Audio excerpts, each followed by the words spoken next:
Max Olson, ESPN, joins us. Greg Smoke, Paul Catalina, and I'm David Smoke. We'll get to James Blanchard. We'll get to some of the portal news, but I want to ask you, Max, what were your thoughts when you saw the story about it appears, and it was always you would think the end game, the ACC and ESPN will be just fine.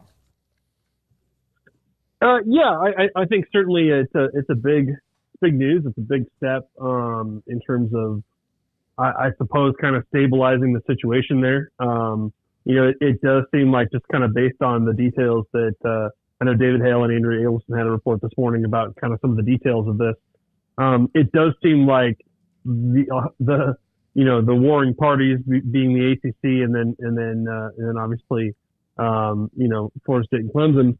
It does seem like they've been able to kind of find some common ground, find some compromise here, and set this up in a way where, in an ideal world for those schools, if they are succeeding at the highest level in the ACC, that they are earning more money for it, and that money helps them catch up a bit to the Big Ten and the SEC. I think that's obviously been the end game there, and I think that it just didn't really seem like those schools moving on to either of those conferences certainly didn't seem probable or imminent or anything like that. So I think this is probably the best that everybody can do. I think if you're kind of in the bottom half of the ACC, it's like these are the concessions you got to make because, you've seen what it's been like to, be Washington State and Oregon State and kind of get left behind, right? I mean, you don't want to be living in that world. So if you've got to take a little bit less money to kind of keep the family together, then I think that makes a lot of sense. So, interested to see,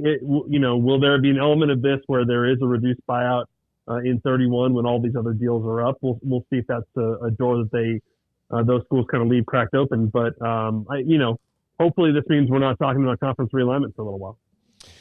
Max, do you think that this will allow Florida State and Clemson and the ACC to move towards a settlement that at least everybody feels like they won and lost a little bit in? Yeah, I think that's probably the perfect way to put it. I know Florida State's been pretty aggressive in their messaging about this. I think Clemson has seemed to try to, frame this as a little bit more exploratory of just trying to understand, what the costs would be if they were to try to exit the conference early. I think if you can get some of these, it's not guaranteeing that these schools will get this extra money. But if you're winning the conference, if you're, playing in the playoff, all that stuff, I think then, you are going to be getting the outcomes that you were kind of angling for here a little bit. If you're going to stay in the conference and be in an advantaged position over everybody else in the league, I think that's ultimately something that they can accept in the interim. So, I would think that would help in terms of relieving some of the legal tension here. But we shall see. Max, what was your thought, the James Blanchard story? And at least it looks like Notre Dame is more than interested in him. And your thoughts about what that would do to Tech? Yeah, I'm interested to see how this one resolves because I have no doubt that Joe McGuire and Texas Tech are going to fight to keep James Blanchard. I think that they put in a ton of value into what he brings to this job, and certainly he's already one of the highest paid GMs in the sport. And, I think James Blanchard has a great situation in Lubbock. And I know he got offered a job at USC last year. Like, this is certainly not the first time that a big time program has come for James Blanchard. And I believe he even has talked to Marcus Freeman in the past about opportunities. So I think he's got a great situation in Lubbock. And he's told me that. I think he's very grateful for, what he's been able to do there, the support he gets from Joe McGuire, the autonomy he has to really run the recruiting department, and those guys can go out and make offers and really kind of run the show there in a way that's different than a lot of other recruiting departments in the sport. So I'm sure Tech is going to try and put up a fight here to hang on to him.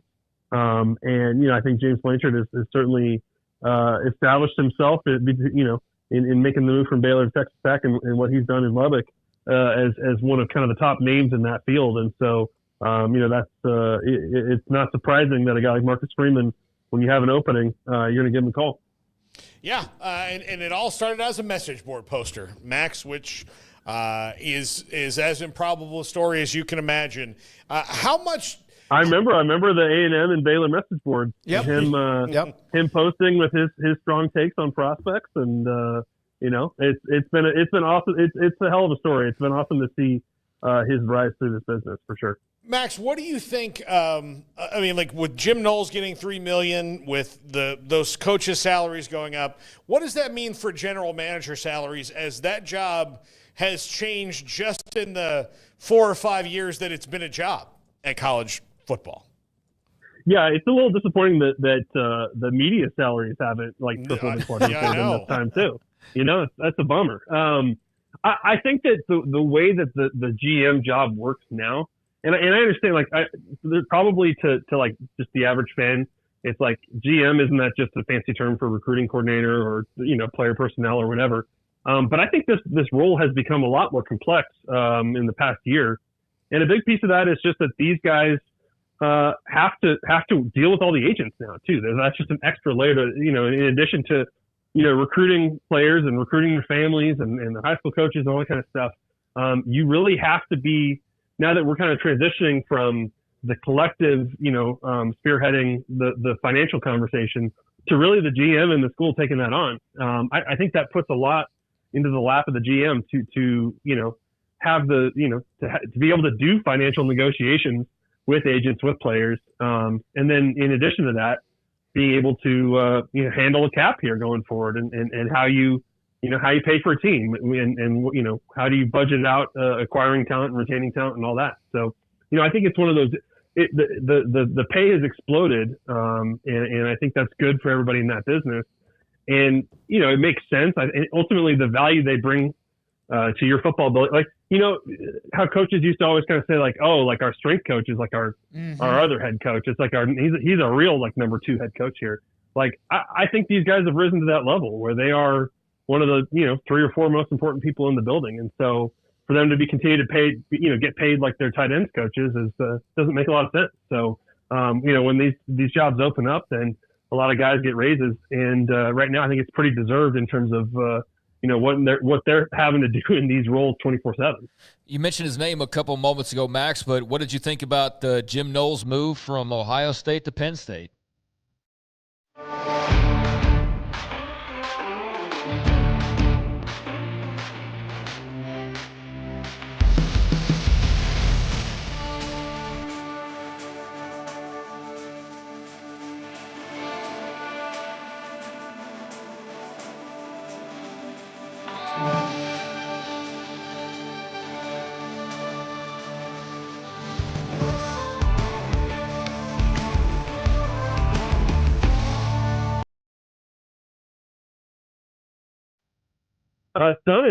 Stunning. Yeah, absolutely. And when you hear Jim Knowles after the fact talk about what it means to be back home, talk about, his growing up in Philly and what he thought of that program, you'd say okay, yeah, that makes sense. This is the job that it seems like in many ways he's always wanted. I don't know, I think he was involved with Duke last year. I don't know how much he really has ambition about being a head coach. I think in a lot of ways this is probably his dream job then. I think it's a big blow for Ohio State, and when these things happen, and when you lose your DC to one of your rivals in the conference and stuff, and then you see a lot of kind of revisionist history about oh, he wasn't that good. No, they had the best defense in college football this year, by every measure, scoring defense, yards per play, stop rate, everything. They did an incredible job this year, and I think that's it was a great move by Ryan Day, hiring him away from Oklahoma State.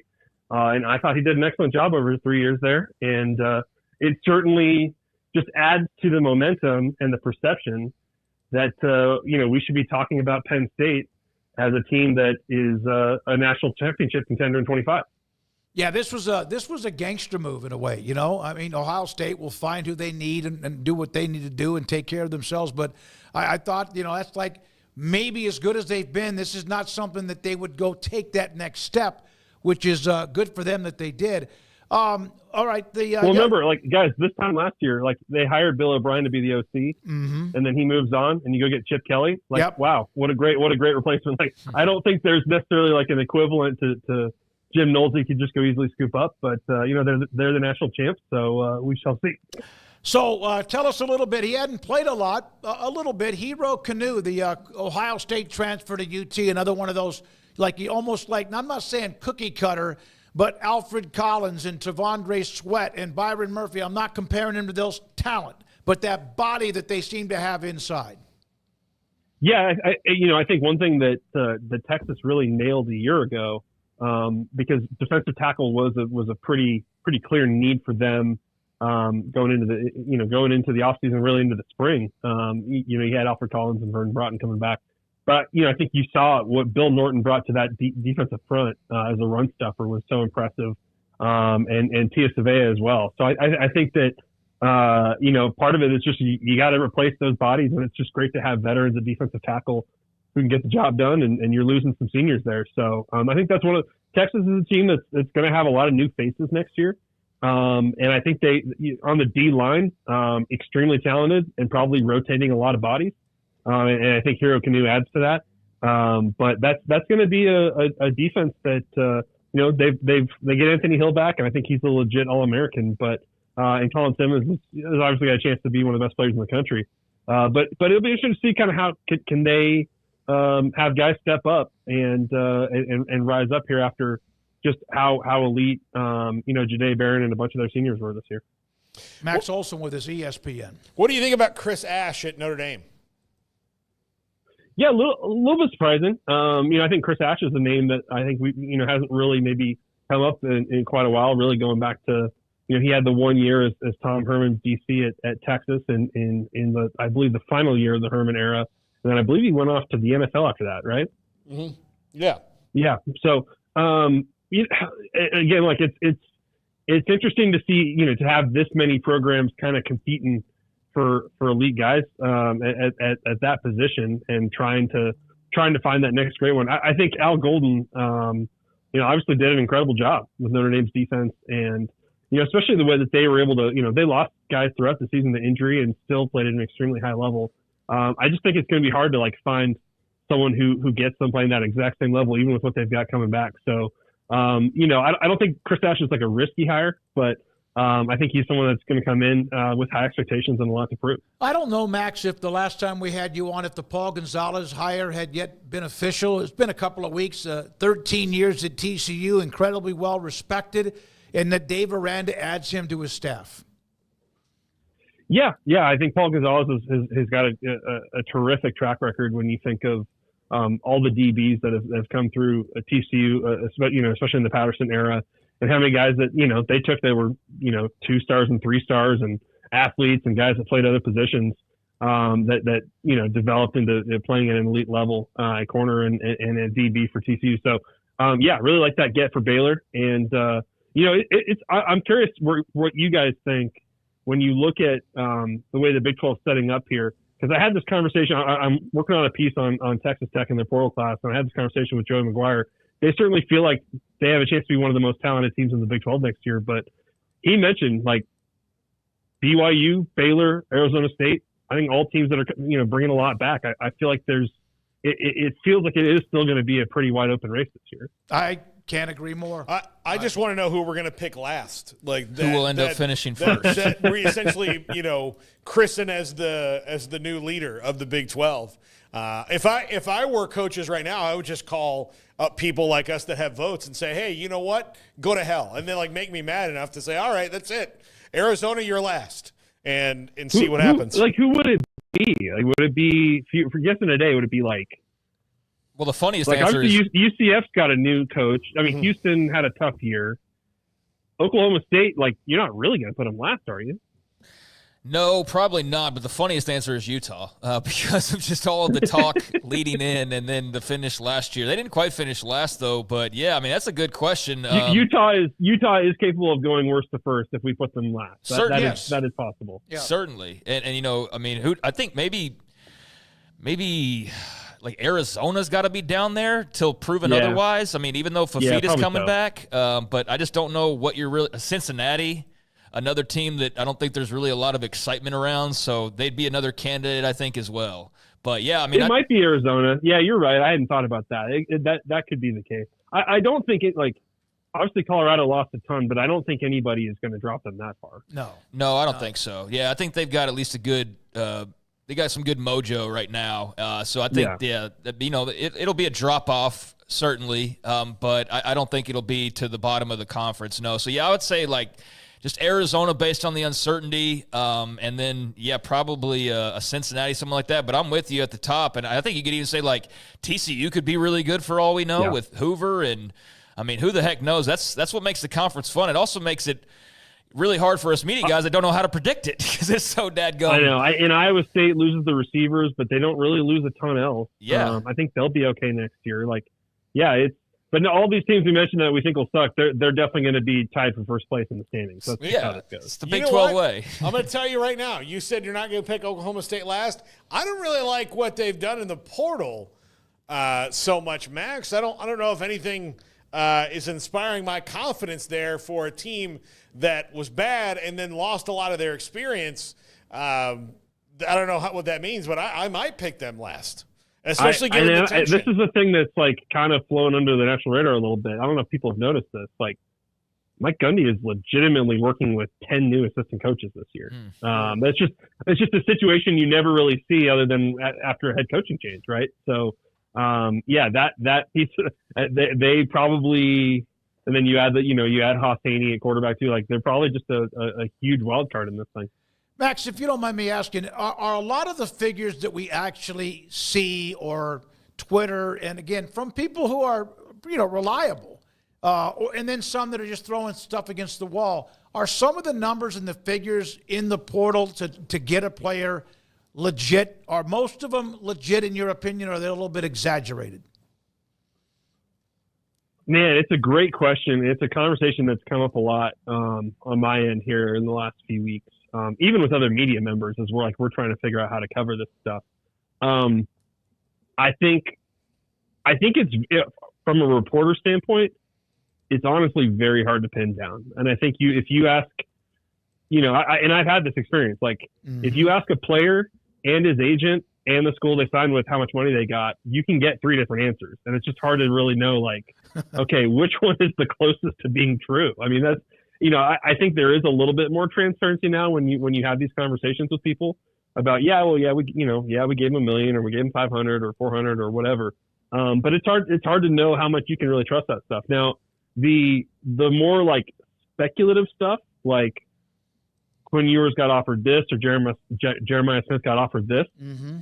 I think like that's tough to prove, right? I mean, it's tough to, if you like, you can hear whispers from people, and I think you got to make a decision about whether you're going to run with that or not. I think some of that stuff is real and some of that stuff is exaggerated. And it's just, I think for reporters and for the public, it's kind of hard to sort and hard to believe. There's a player I heard he got $2 million, and I asked, and they're like, no, he got 1.2. It's like, that just happens all the time where it's just like, these numbers can definitely be unreliable, and because of that, it's hard to know which ones you should take seriously. I learned that lesson myself when DeQuan Finn committed, or at least he was looks like he was going to commit to Baylor and talking. Sure. And sure. I've known his agent for a long time, and we had a chance to visit with DeQuan. I never saw him up close personally, like where I could ask him off to the side, but that initially it was in 700,000-800,000, and then I heard more like 300,000-400,000.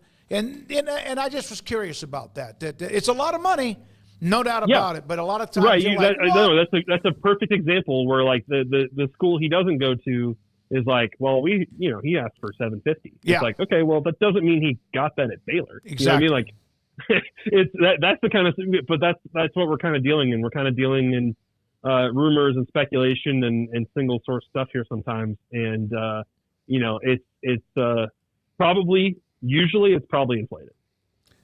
Thank you, buddy. Appreciate it. Hope you're doing well. So now that you're working on different pieces, did you get a chance to decompress at all after the season, or is straight into the portal? Because that's your huge beat right there. Nah, brother, I got a kid. My kid's fourth birthday party this weekend. I mean, it never stops, man. What's harder, like having 4 cell phones or a 4-year-old birthday party? We're about to find out. We invited the whole class and everything, so it's going to be chaos. What's the theme? God. What's the theme? You know, we went to like a party store and we let him pick, and he was really feeling Paw Patrol that week, and then he hasn't watched Paw Patrol at all this week. So it's, you know, he's a bit flaky when it comes to pinning down his interest. 4-year-olds tend to be that way. Yeah, I'm Yeah, trying to this think. week it's all King Kong and Godzilla, Oh, and yeah. next week, who knows? Next week, do they still even have some like the stuff that I grew up with, like Tonka toys and GI Joes and stuff like that? Is what it was back then. Dinosaurs are massive. I mean, it always yeah. circles back to dinosaurs. Absolutely. Yeah. Thanks, buddy. Have a great week, Max Olson. Thanks for your time today with us on 365 Sports from ESPN.